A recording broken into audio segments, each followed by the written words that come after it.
안녕하세요. 동국대학교 안영찬 교수입니다. 동국대학교 120주년 기념 120시간 특강에 오신 여러분 모두 환영합니다. 본격적인 강의에 앞서 간단한 안내 말씀 드리겠습니다.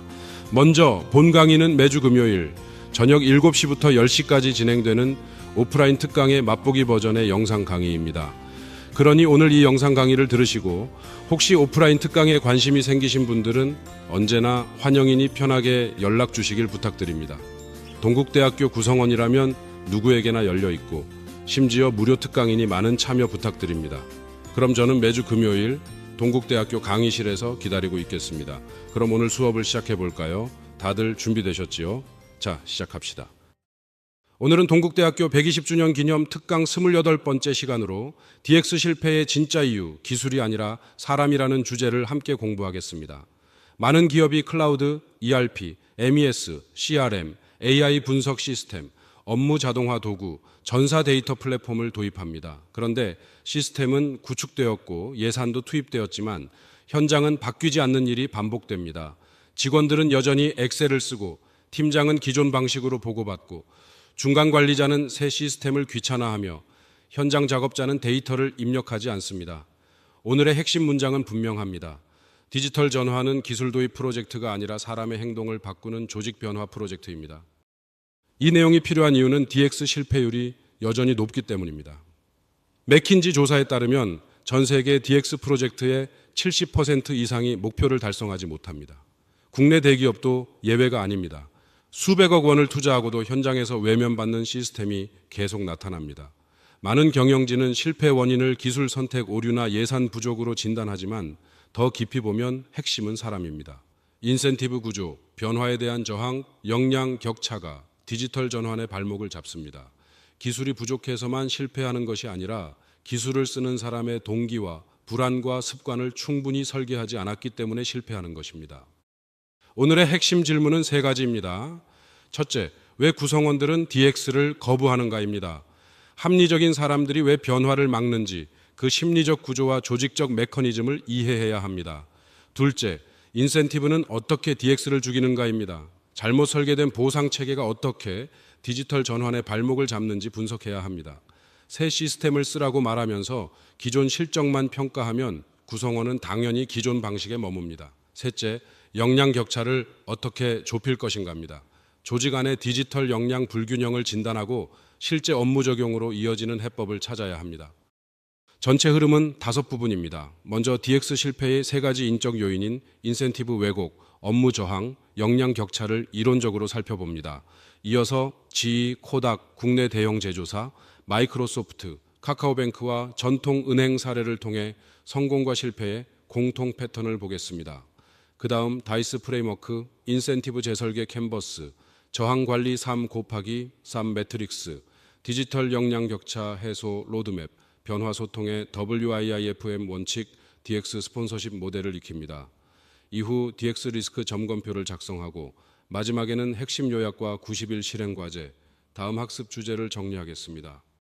첫 번째 핵심 개념은 DX 실패의 3가지 인적 요인입니다. 첫째는 인센티브 왜곡입니다. 보상 구조가 현상 유지를 장려하고 변화를 불이익으로 만들면 구성원은 합리적으로 DX를 회피합니다. 겉으로는 하는 척하지만 실제로는 기존 방식을 유지하는 컴플라이언스 트랩이 발생합니다. 둘째는 업무 저항입니다. 두려움, 불확실성, 권력 상실에 대한 우려가 조직적 저항으로 발전합니다. 이것은 단순한 불복종이 아니라 생존 본능에 기반한 합리적 반응입니다. 셋째는 역량 격차입니다. 디지털 네이티브와 기존 직원 사이의 기술과 인식 격차가 실행력을 약화시키고 격차가 커질수록 저항은 커지며 신뢰는 떨어집니다. 두 번째 핵심 개념은 인센티브의 역설입니다. 찰스 구다트의 법칙은 측정 지표가 목표가 되는 순간 그것은 더 이상 좋은 지표가 아니라고 말합니다.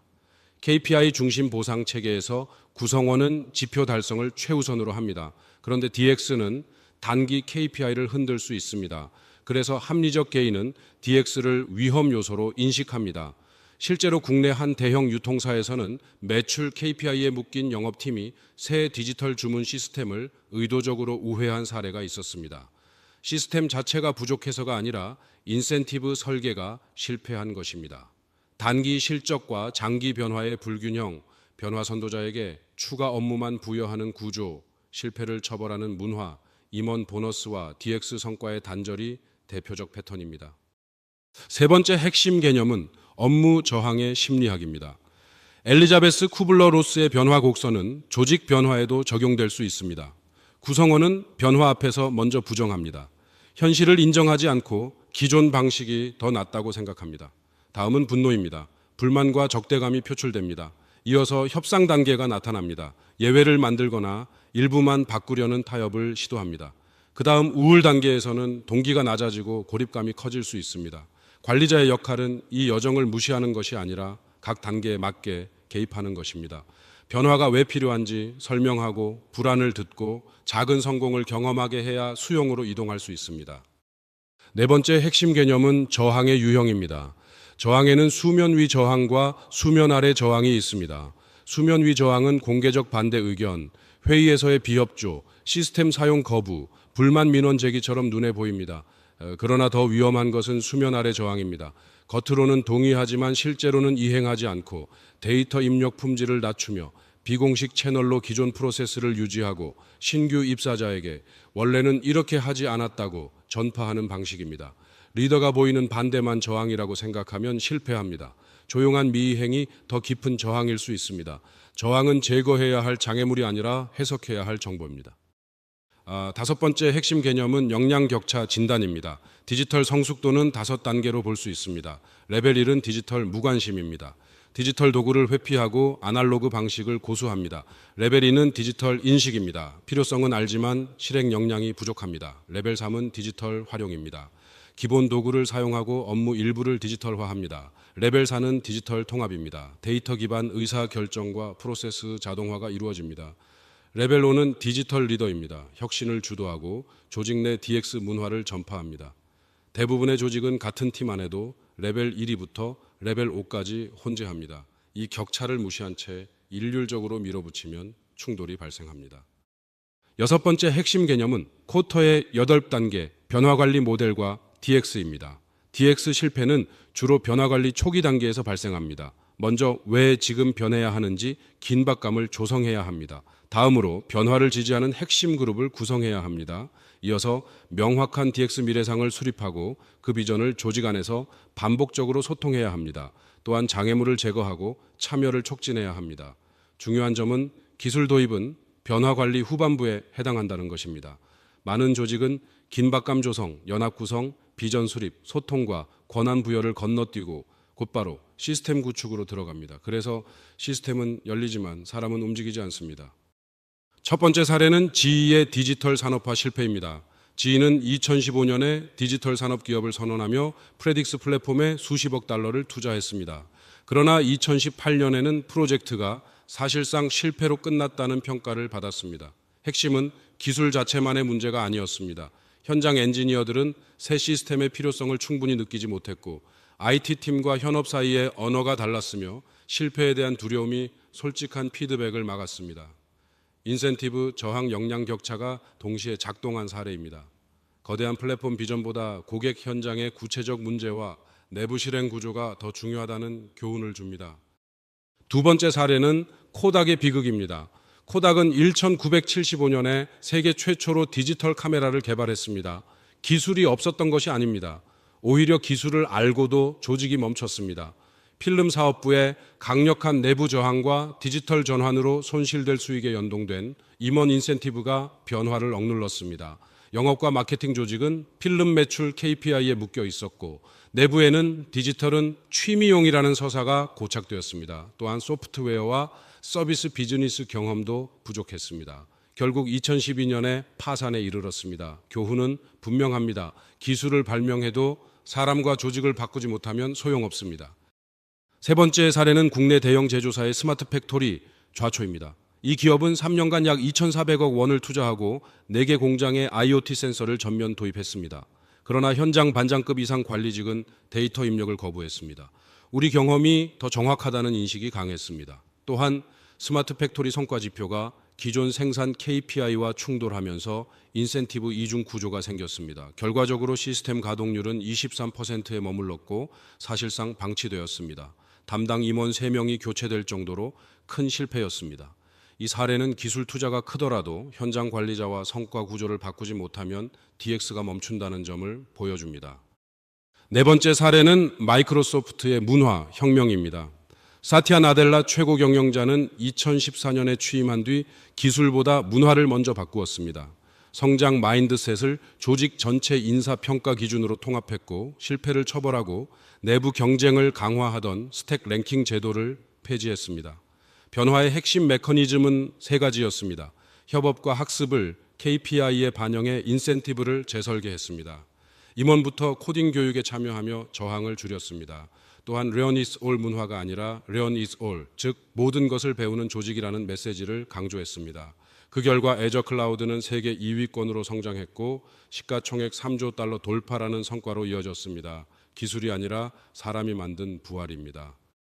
5번째 사례는 카카오뱅크와 전통 시중은행의 비교입니다. 두 기관 모두 핀테크 기술에 접근할 수 있었지만 결과는 달랐습니다. 카카오뱅크는 처음부터 디지털 네이티브 인력으로 구성되었고 인센티브는 고객 경험 개선에 연동되었으며 실험과 빠른 실패를 장려하는 문화가 있었습니다. 출범 1년 만에 1,000만 계좌를 돌파했습니다.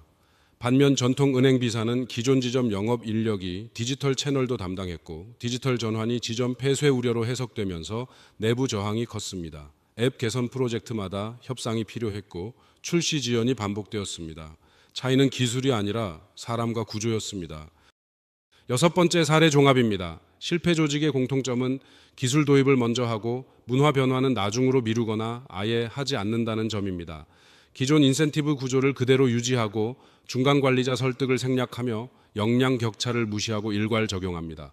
반면 성공 조직의 공통점은 변화의 이유를 현장 언어로 소통한다는 점입니다.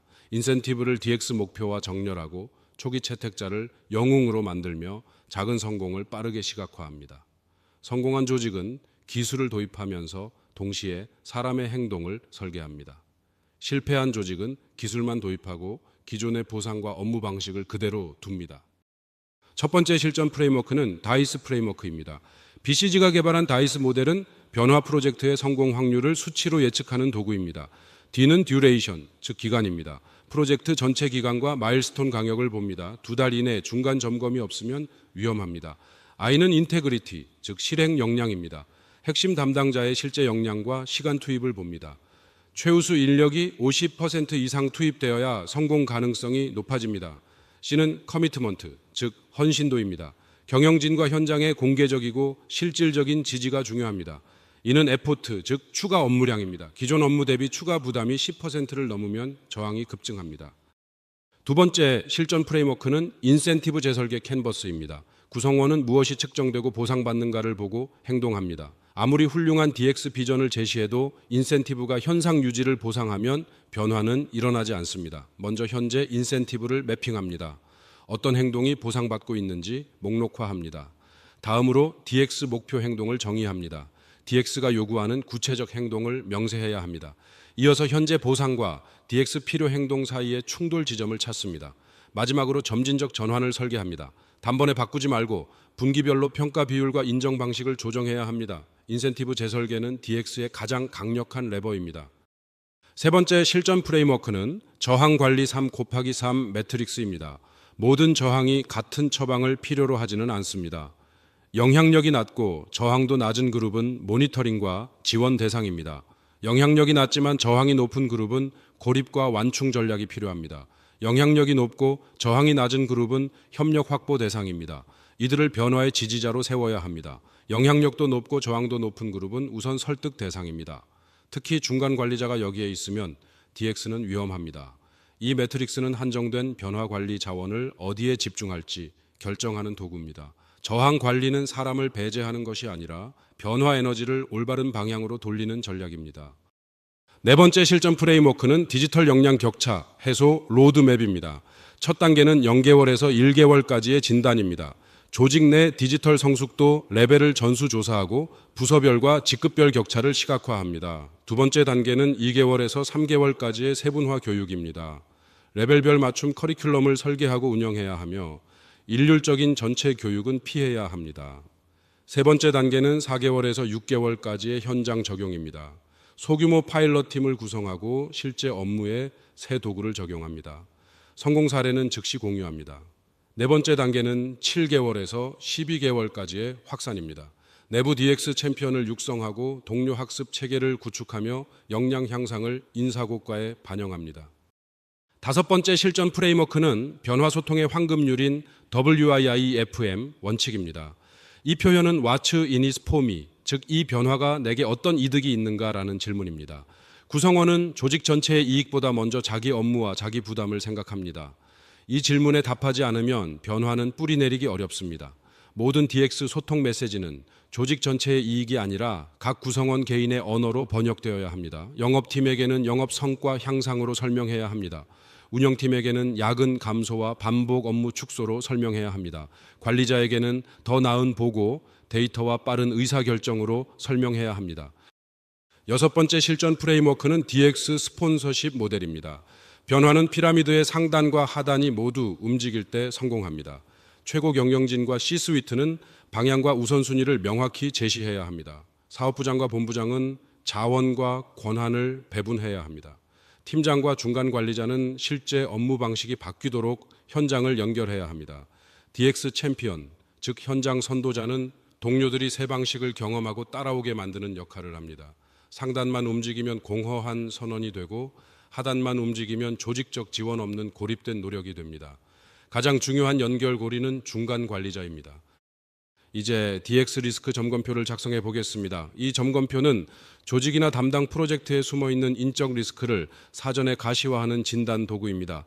기술 리스크가 아니라 사람 중심의 위험 요소를 체계적으로 점검합니다. 영역은 세 가지입니다. 영역 A는 인센티브 리스크이고 7개 항목으로 구성됩니다. 영역 B는 저항 리스크이고 8개 항목으로 구성됩니다. 영역 C는 역량 격차 리스크이고 6개 항목으로 구성됩니다. 마지막으로 종합 판정을 통해 위험 등급을 산출하고 우선 액션을 도출합니다. 오늘의 목표는 우리 조직에 바로 적용 가능한 맞춤형 점검표를 완성하는 것입니다. 먼저 영역 A, 인센티브 리스크를 점검합니다. DX 참여자에게 추가 업무만 부여되고 보상이 없는지 봅니다. 현재 KPI가 디지털 전환 행동과 충돌하는지도 확인합니다. 임원 성과급이 DX 성과와 연결되어 있지 않다면 위험합니다. DX 실패 시 담당자에게 불이익이 돌아가는 구조라면 매우 위험합니다. 변화 선도자가 동료에게 비난받는 분위기도 문제입니다. 단기 실적 압박 때문에 DX 학습 시간이 허용되지 않는다면 실행은 어려워집니다. 성과 평가 기간이 DX 효과가 나타나는 기간보다 짧은지도 봐야 합니다. 체크가 많을수록 인센티브 위험이 높습니다. 다음은 영역 B, 업무 저항 리스크입니다. DX 추진 이유가 현장 언어로 명확히 전달되지 않았다면 위험합니다.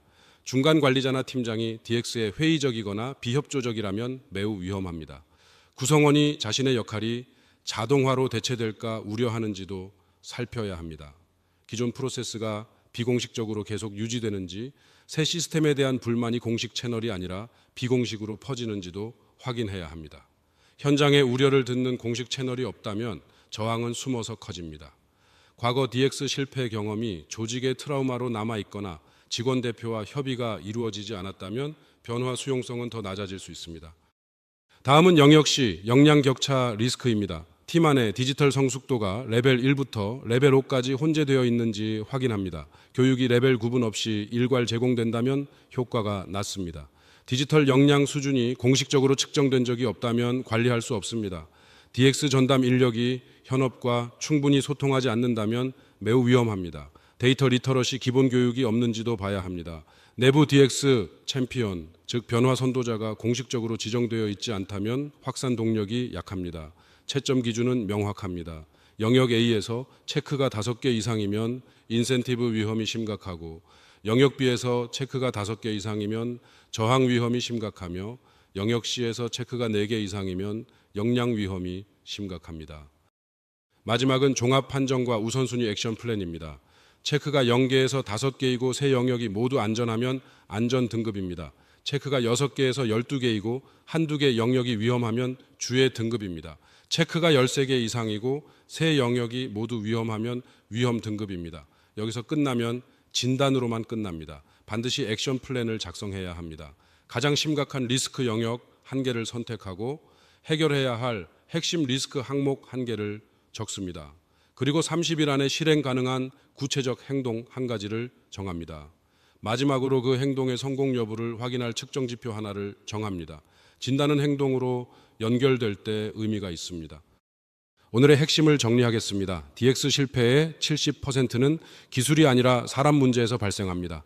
인센티브 왜곡, 업무 저항, 역량 격차가 동시에 작동할 때 DX는 반드시 흔들립니다. 인센티브를 먼저 바꾸어야 합니다. 보상 구조가 현상 유지를 장려하는 한 어떤 기술 투자도 ROI를 내기 어렵습니다. 저항은 관리할 수 있습니다. 쿠블러 로스 곡선의 각 단계에 맞는 개입, WIIFM 방식의 소통, 중간 관리자 설득이 핵심입니다. 역량 격차는 측정해야 관리됩니다. 디지털 성숙도 5단계 모델로 조직을 진단하고 레벨별 맞춤 교육과 내부 챔피언 육성으로 격차를 좁혀야 합니다. 90일 실행 과제는 3단계입니다. D+1부터 30까지는 진단입니다. 오늘 작성한 DX 리스크 점검표를 팀 전체와 공유하고 위험 등급에 합의합니다. 인센티브 매핑 워크숍을 한번 실시하고 디지털 성숙도 전수조사를 완료합니다. D+31부터 60까지는 설계입니다. 인센티브 재설계 초안을 작성하고 HR과 협의합니다. 저항관리 3곱하기3 매트릭스를 기반으로 핵심 저항그룹 설득 계획을 수립하고 레벨별 교육 커리큘럼을 설계합니다. D+61부터 90까지는 실행입니다. 소규모 파일럿 팀을 가동하고 주간 성공 사례 공유를 시작하며 DX 챔피언 3명 이상을 공식 지정합니다. 90일 후에는 전후 비교 자료를 작성해 다시 리스크 점검을 수행해야 합니다. 마지막으로 참고 자료와 다음 학습 주제를 확인하겠습니다. 존 코터의 리딩 체인지는 변화 관리의 기본서입니다. 맥킨지 글로벌 인스티튜트의 디지털 전환 현황 자료, BCG의 다이스 프레임워크, 사티아 나델라의 히트 리프레시, 엘리자베스 쿠블레어 로스의 온 데스 앤드 다잉, 찰스 구타트의 논문도 참고할 만합니다. 다음 시간에는 인공지능 도입의 윤리와 거버넌스, 어디까지 허용할 것인가를 다룹니다. 생성형 인공지능의 조직 내 책임 구조, 데이터 프라이버시와 편향 리스크, 인공지능 거버넌스 프레임워크를 살펴보고 인공지능 활용 정책 초안을 작성합니다. 사전 과제는 현재 조직에서 사용 중인 인공지능 도구 목록을 3개 이상 작성해 오는 것입니다. 디지털 전환의 성공은 기술이 아니라 사람의 변화에서 완성됩니다. 감사합니다. 어떠셨나요? 유익하셨나요? 유익하셨다면 유튜브 채널 좋아요, 구독, 알림 설정 한 번씩만 부탁드리겠습니다.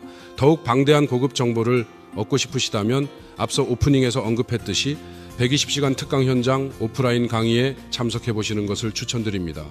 조만간 또 뵙겠습니다. 감사합니다.